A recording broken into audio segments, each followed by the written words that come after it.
Hey y'all, Justin with Kayak Catfish. I'm out here today on Melton Hill Lake. It's right around dawn right now. Got the sun coming up. Got a little bit of fog burning off out here. It is absolutely beautiful out here this morning. And today is going to be my second trip in my new kayak. This is the Old Town Sportsman Bigwater kayak. My first trip in it, well, it was a pretty memorable one for sure. If you're my regular viewers, it should have been my last video, but me and some friends went down. We hit a very skinny, very fast-flowing river trying to target bass and muskie, and, well, it didn't go well for me, to say the least. I've been kayak fishing now for 12, 13 years, something like that, and it was my first time ever that I rolled a kayak. The current swept me into a tree, and over I went. So today's going to be a much better experience in this thing than my last trip out there. But what I'm really wanting to accomplish today, I've got a couple rods with me. I've got my ultralight rod. I'm going to throw some gulp minnows around these trees and brush and in these pockets and whatnot. But I'm going to catch a variety of species on the gulp. I've got one of my bass rods with me too. But what I really want to do in this kayak today is just get some seat time in it and figure out where I want to mount stuff. I think a big mistake people oftentimes make when they buy a new kayak is they take it home and they immediately start rigging it out, putting their rod holders and camera mounts and fish finder and all that on. And you know, you do that and then you get it out in the water and your fish finder's in the way of your paddle stroke, or your camera mount's in the way of where you're wanting to cast, or you know, your rod tips are hitting your feet when you're using your pedal drive. You know, you just don't know until you get it on the water where you want to put things. And so I've got some accessories with me today that I'm going to just kind of play with and try to figure out for my catfishing trips, where do I want to put my rod holders, where do I want to mount my graph, and things like that. And so I'm going to take it out, we'll catch some fish, figure out where I want to put some stuff on it, and hopefully have a better day today than what I did in the first trip in this thing. Let's do it. Got my life jacket on here. That's something I don't stress enough in my videos, but you should always have your PFD on anytime you're on the water. My last video there is proof of that. Even somebody like me with a lot of kayak fishing experience can still go overboard. And so if that happens, you always want to have this on. So I'm going to hop in this thing now. Let me get my camera back here in my chest. Unfortunately, when I went overboard, all of my cameras except for the one here on my chest were damaged. And my other ones, I've ordered some more, have not arrived yet. So going to be going one camera on my videos for probably the next week or so. But these kayaks, you know, they're stable. I just step right in here off the launch and kind of push off. I've got my paddle here on the side. I'm going to push myself out or paddle myself out here into just deep enough water that I can launch my pedal drive.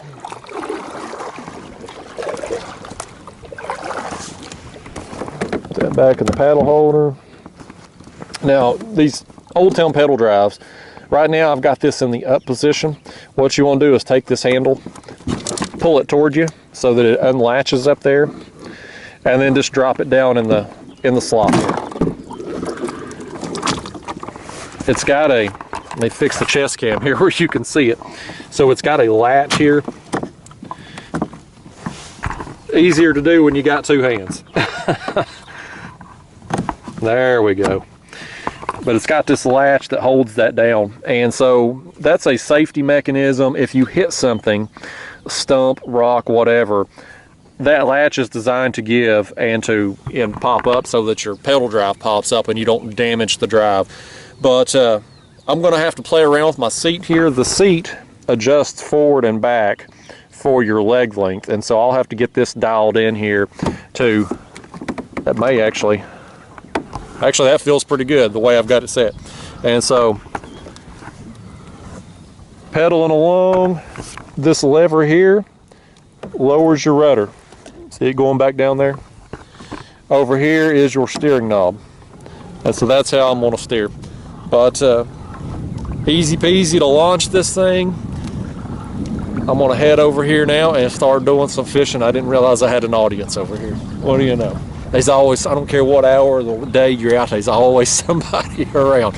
Anyway though, let's go over here and catch some fish.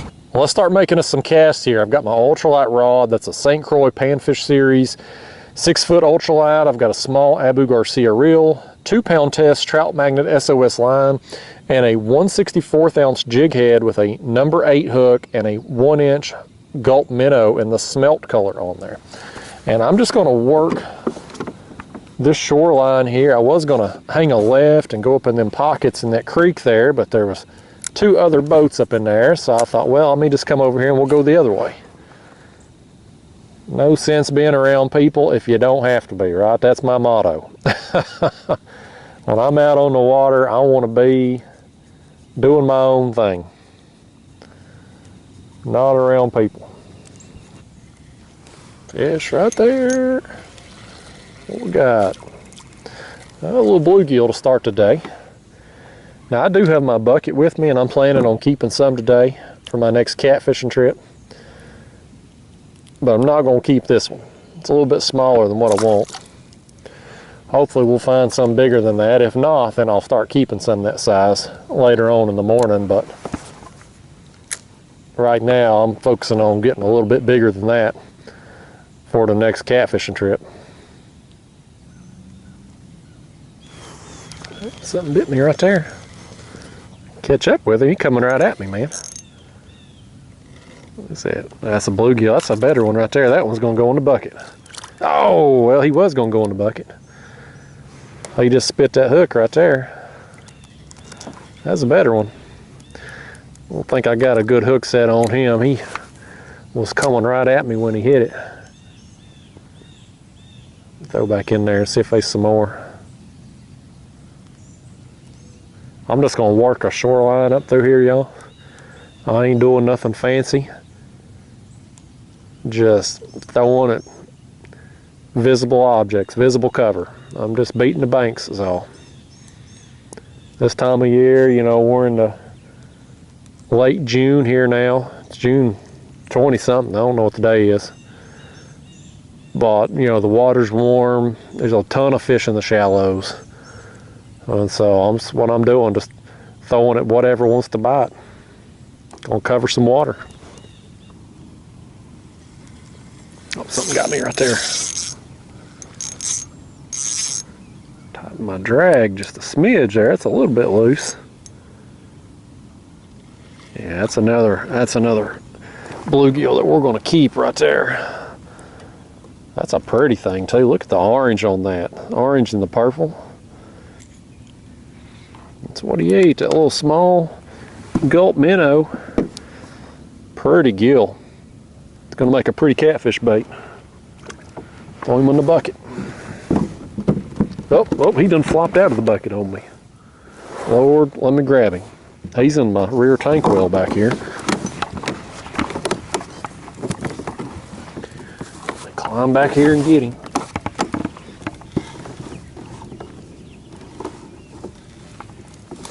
There we go. Now we're in business. Well, that bluegill there came off the end of that tree, so let me just throw another cast out there. Bite's kind of been slow for me this morning. I've covered a little bit of water. Normally, you know, you throw in a 1-inch gulp minnow like this, you're getting a little 3-4 inch bluegill just pecking you all the time. Even if you ain't around better quality fish, you're still getting hit, but that's not been the case this morning. At least not yet anyway. I guess I just ain't been in the right spot yet. I'm gonna keep covering water till I find it. I'll get on a good stretch of them here somewhere. Matter of time. Something's got me. There's one right there when I picked up on it. I didn't feel him. My jig had hit bottom and I went to pick up on it.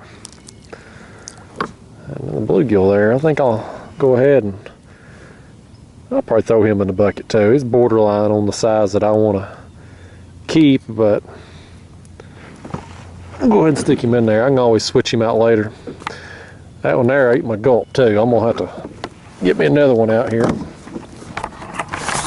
One of the things I like about this kayak, y'all, is it's got these pockets here. And these pockets are actually big enough to put stuff in. So you can see I got my little gulp minnow cup here. I got my pliers in there. I'll eventually carry my glove, fish grips, things like that, you know, when I'm catfishing. On this side, I got me a bottle of water. I do have a cup holder over here as well, but that cup holder is kind of small. It can hold this little 16-ounce bottle of water. It could probably hold a 20. But your bigger cups, your Gatorade bottles, stuff like that, unfortunately this one can't hold it, but right there in the little side pocket, nice and out of the way. Let me get me into the gulp on here. We're gonna catch some more fish.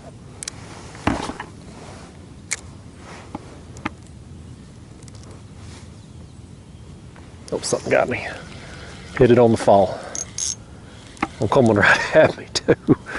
All these fish are running straight for the kayak. They want to come over here and get a look at this thing, I guess.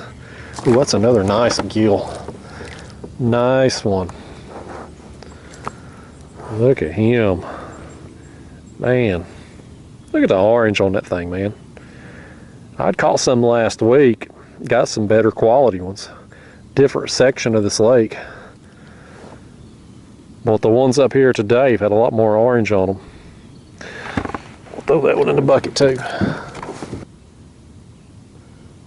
Something just tapped me. He did. Ooh. Oh, he's got me in something over there. I thought that was a hard pulling fish for a second. He had me in that tree. Coming at me now. I think it's another bluegill. That's another nice bluegill too. Look at this one.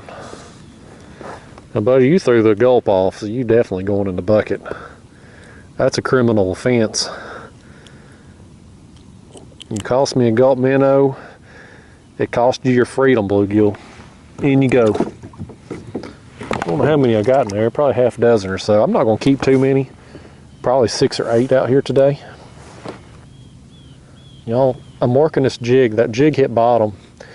I didn't get anything on the fall, so now I'm just kind of reeling it real slow. And I'm twitching. Oh, one hit me right then. I was going to say I'm twitching it real slow as I reel it back to me. I got that backwards. I'm twitching it kind of fast as I reel it really slow. It's still early, y'all.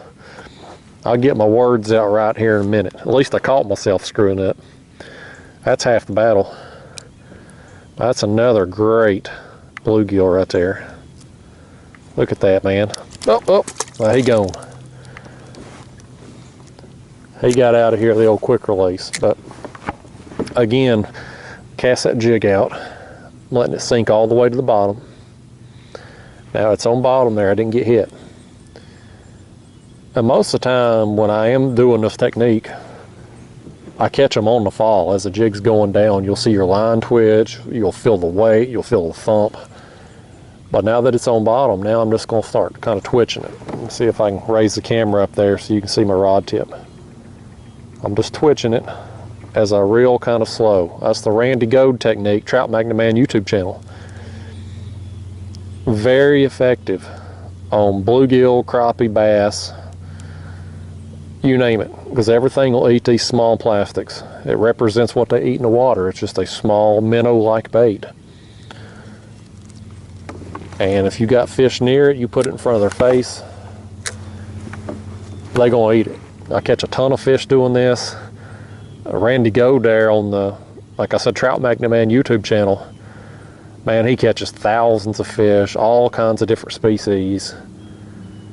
Doing that same technique, just he uses trout magnets instead of the gulp minnows. And you know, plastics are just a matter of preference. Doesn't really matter. They all represent that small minnow-like bait that these fish are eating. So if you can just get it down there in their face, you're gonna catch some fish doing this. Now, if you got an ultralight rod and some light line, you're gonna have a dang good time doing it too, because they all fun to catch on the ultralight.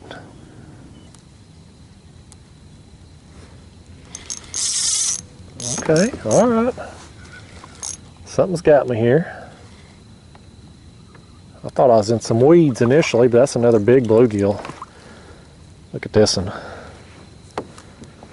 Another, I mean, just hand size. Hand size bluegill right there. This is going to be the last one. I counted up, I had 6 in my bucket. That's going to be lucky number 7. And he's going to be it.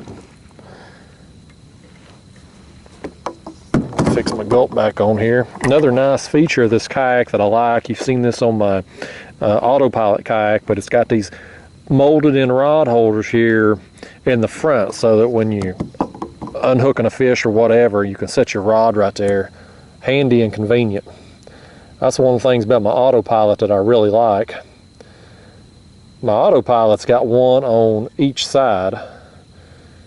This one here's only got one on the right side. So there's another spot here they could have put a second one in. I don't know why they didn't, but nevertheless, I don't guess you really need but one anyway. Make some more casts. There's some weeds back up in here. I can see weed growth is starting to take over. This lake has a lot of weeds in it in the summer months. Yep, I was in weeds right then. I'm gonna move on down here just a little bit and pull off this bank and see if we can find us some more. That's what I'm doing, y'all. I'm just, again, I've come over here. There's a little creek here, I guess, or cove, and it's got all these little separate pockets down in through here, and I'm just working my way along, just casting at visible, you know, the trees, the shoreline, rocks. When I see the weeds like that, I can, you know, try to toss along the edge of the weed line. My bluegill here is getting active, trying to splash me there. Forgot my lid in the car to that bucket, but you know, I'm just going to work my way all the way back up in here and just fish for a few hours this morning, catch me some fish, have some fun, and again, just kind of get a feel for this kayak and the layout of it on my, you know, last trip there, floating down the river at a few miles an hour, watching for obstacles coming up on me. Wasn't really the best opportunity to get a feel for this thing. It's more of a me with my butthole puckered the whole time, hoping I'm not going to flip again. But out here today, I'm thinking so far, I've got this flat surface area here. I may could put my rod holder bases. You've got gear tracks here under your pockets. These are removable bases with the gear track slots, but I don't like mounting my catfish rod holders and the gear tracks. But right here, it's a nice flat surface area. I can mount that base. I've got the front hatch there. I can get my hand up in there to put a backing plate or whatever. And so that's an opportunity possibly for the front holders. And when you look at my feet here, and don't be looking at my feet, I know there's a bunch of perverts out there. That's OnlyFans only that you get to see those. But my feet here aren't going to be interfering with that rod holder if I put one there, I don't believe. And it's still close enough that I can grab it from the seat. So I think that's probably where I'm going to go with the front rod holders. My front camera mount, this kayak has these removable plates here. And so I'm probably going to put like a little 4-inch piece of gear track on this one. And I will put my front camera mount there. I'm left-handed, so when I cast, I'm usually going this way. But I think I'm still going to put my graph here on the left side on this mounting plate because it's far enough in front of me that it's not going to impede my cast, especially if I keep it set down low. And it's got these little grooves here, so you can run your fish finder wire through that groove out this slot, and there's a hole right here. That's one of your scuppers. What I'm going to do, I bought a transducer scupper mount from Navarre Kayak Fishing, and I'm going to run that transducer wire down in there, and then my transducer will be fitted right up under the hull. So I think that's going to be a good spot for that. Now the rear rod holders, that's going to be kind of tricky in this kayak. Let me get that rod out of the way. So back here behind me, you've got this curved area here. You've got your rudder handle and whatnot. Got molded in rod holder here.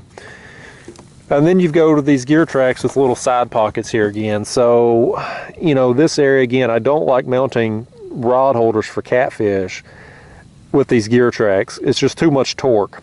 So what I may end up doing, I'm gonna move my camera bag out of the way here. I may end up putting my rod holder bases right here and just have my rod holders either maybe kind of in front of this flush mount one or kind of behind it here in this area. That may be the way I go. There's another hatch here under my seat, and so again I can, because of the location of that, I can get my hand through that hatch and be able to put a backing plate in here just to make it a little bit more secure. So, you know, again, I'm just kind of running through some ideas in my head while I'm out here fishing today, looking at stuff and just trying to figure out, you know, when you catch a large catfish out of a kayak, one of the things you got to have is secure rod holders. And I've never trusted, and it's nothing against Old Town or any other kayak brand, but I've just never trusted these gear tracks to hold up long term to the torque of large catfish, especially, you know, when you're doing it regularly and you're going out there and catching lots of fish. I just don't trust it.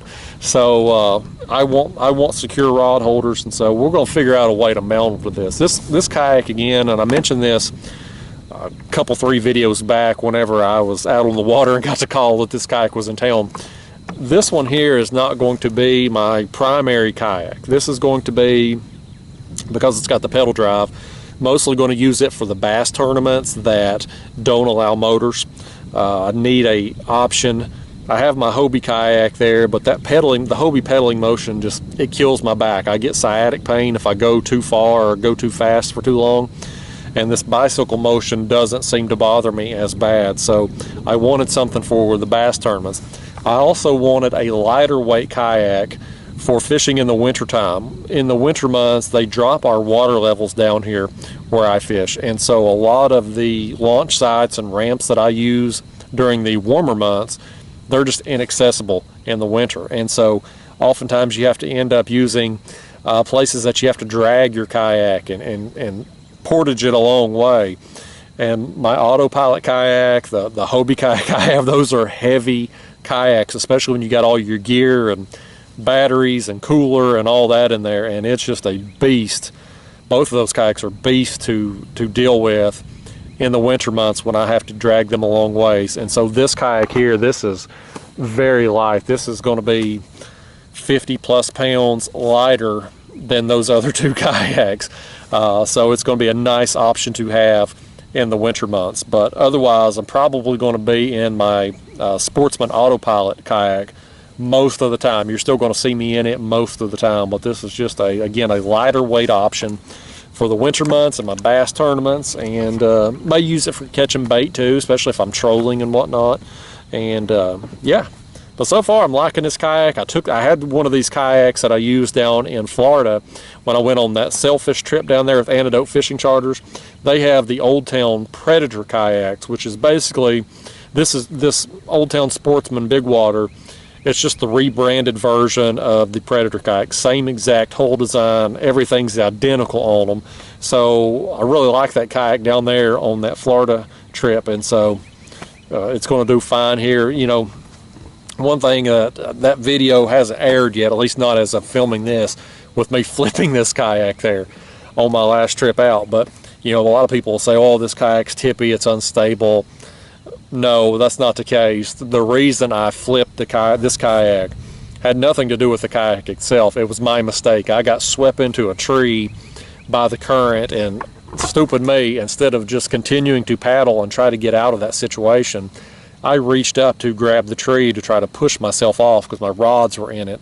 And when I did that, when I stopped my weight, my upper body weight anyway, on that tree, the current kept the kayak going, and it just rolled me out. It had nothing to do with the kayak. It was 100% my mistake. But anyway, enough of me talking. I'm rambling on here. I'm going to get back over here and start making some casts and catch some more fish. Hell far, that's why you people tune in to watch me, is for catching fish, not me rambling on. There's something hit me. All right, y'all. Another bluegill there. That's the first fish in a while for me. I switched over and started throwing the Ned rig for a little while, see if I could find me some bass. That didn't work out. And made my way to the back of this next little pocket back here and started kind of working my way out with the ultralight, and I caught a daggone thing. So finally got up here getting some areas here with these overhanging trees. You got a little bit more depth here and got that bluegill. So hopefully I get back on some fish. I just wasted time, you know. I just thought I might catch me some bass this morning, but it's been to no avail. You know, you get a new kayak, you get any new piece of gear, you got to get the bad juju off of it, right? It's got some bad luck on it. Clearly, with this kayak, me rolling it on the first time I take it out, there's some bad juju, but we working it out. Fish by fish, slowly but surely, we getting the juju worked off this thing. He hit it, buddy. I can get him out of whatever he's in.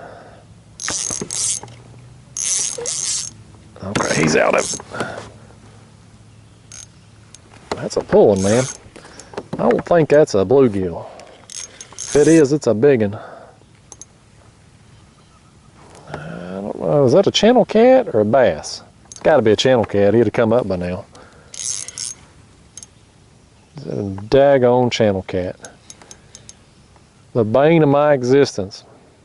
I did not want the first catfish I caught in this kayak to be a channel, but it's going to happen. Dang. I know there's bad juju on this kayak now if I'm getting a channel cat for my first catfish in this thing. Dadgummit. He's probably done messed up my jig too, where you want to bet. I bet he's tore it up. Look at this old devil right here. Yep, he did. He threw that gulp min off. I knew it. I knew he'd mess up my jig. There he is. Old tiny thing. First catfish in the new kayak. Not only is it a channel cat, but it's a tiny channel cat. One thing about it, got nowhere to go but up from here. That's a dang truth.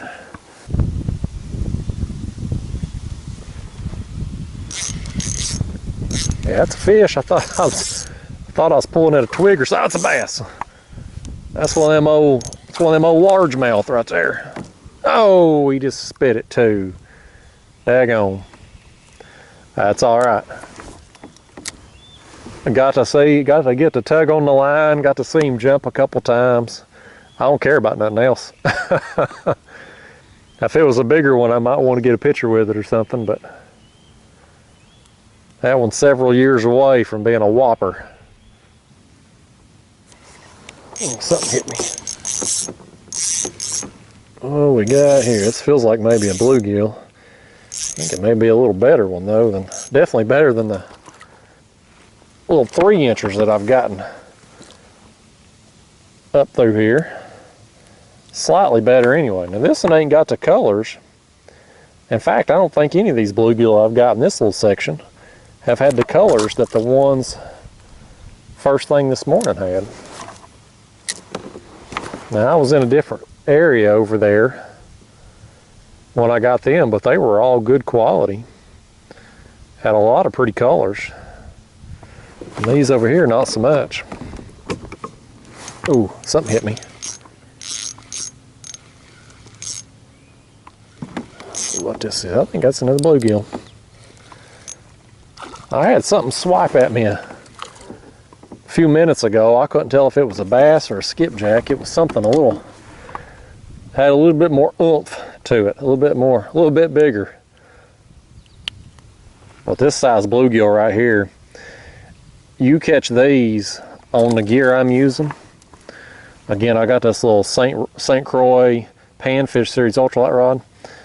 You catch fish like that bluegill there and bigger on it, you're in for a good time, because they're gonna put a bend in this thing.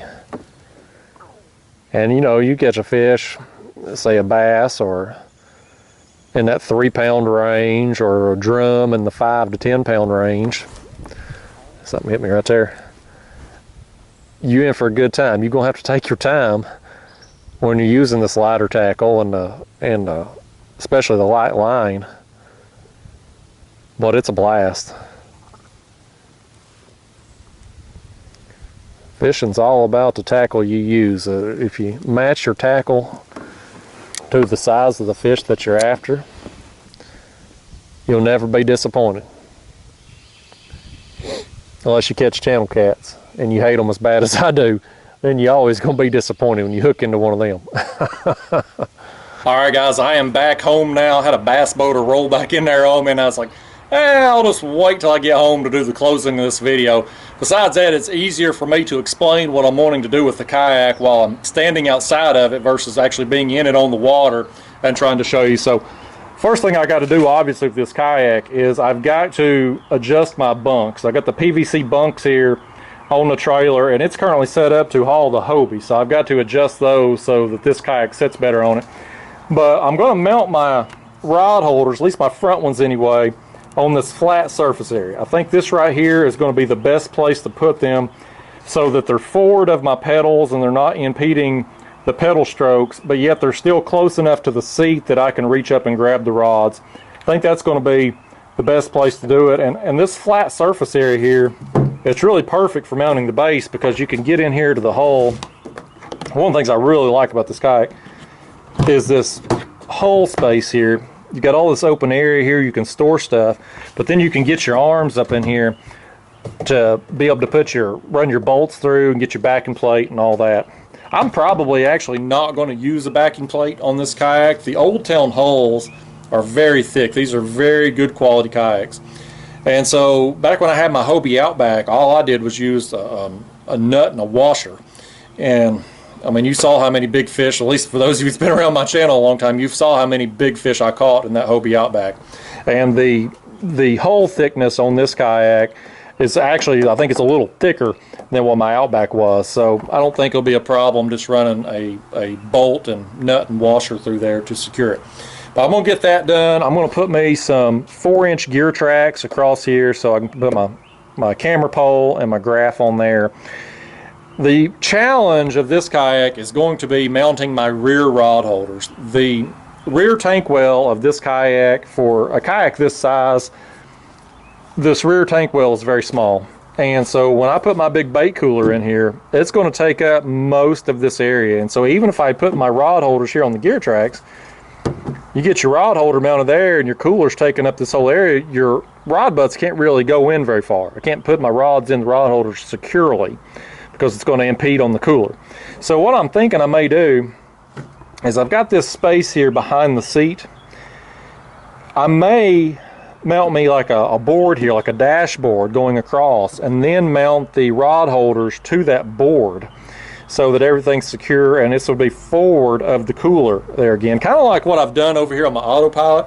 I got a lot of questions about my dashboard here in the autopilot, and I've covered it in a few videos, but I'll show you again here now since it's kind of pertinent to what I'm wanting to do. But this is just a piece of 2x4 that I spray painted black to make it look better. But this 2x4 lays across my gunnels. I've got it secured to the gear tracks here with a bolt.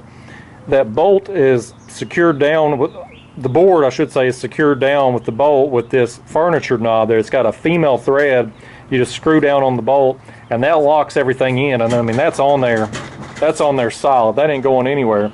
And then from there, I've got my rod holder bases bolted through that piece of 2x4. And of course, got my graph and transducer and camera mount and all that on there. But I think I can do something similar to that just behind the seat over here on this kayak. But overall, guys, I mean, I really like this kayak. I had a great time fishing out of it down there in Florida a few months ago, which again, I was in the Old Town Predator kayak, and it's the same exact kayak. It's same hull design, everything, just a different name. Some corporate suit in an office somewhere probably got paid a lot of money just to change the name of the kayak and throw out a few different colors. But anyway, I really like the kayak, and over the next few trips I'll get everything installed on it, get everything dialed in, and then you know, be ready to go. Again, probably going to be using this kayak mostly just for bass tournament situations where I can't use the motor, and in the fall and winter months when they drop our water level down. Because I'm telling you, you get a big kayak like the Hobie Pro Angler here,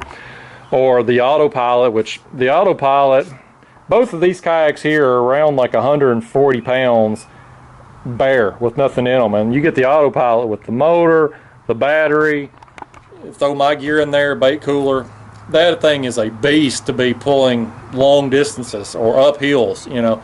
So it's nice to have a lighter weight option. where I can get out there and use some of those launch sites that aren't ideal when our water levels are low. But anyway, guys, I had a fun trip out there this morning. If I get my words out, caught several bluegill, got them over there in the bucket, just put the aerator on them before I started doing this closing segment, so they're going to be ready to go in the morning there. And I'm going to get out there, hit the backwaters with the balloons, and we're going to feed them to something. I'll see you then. Thanks for watching.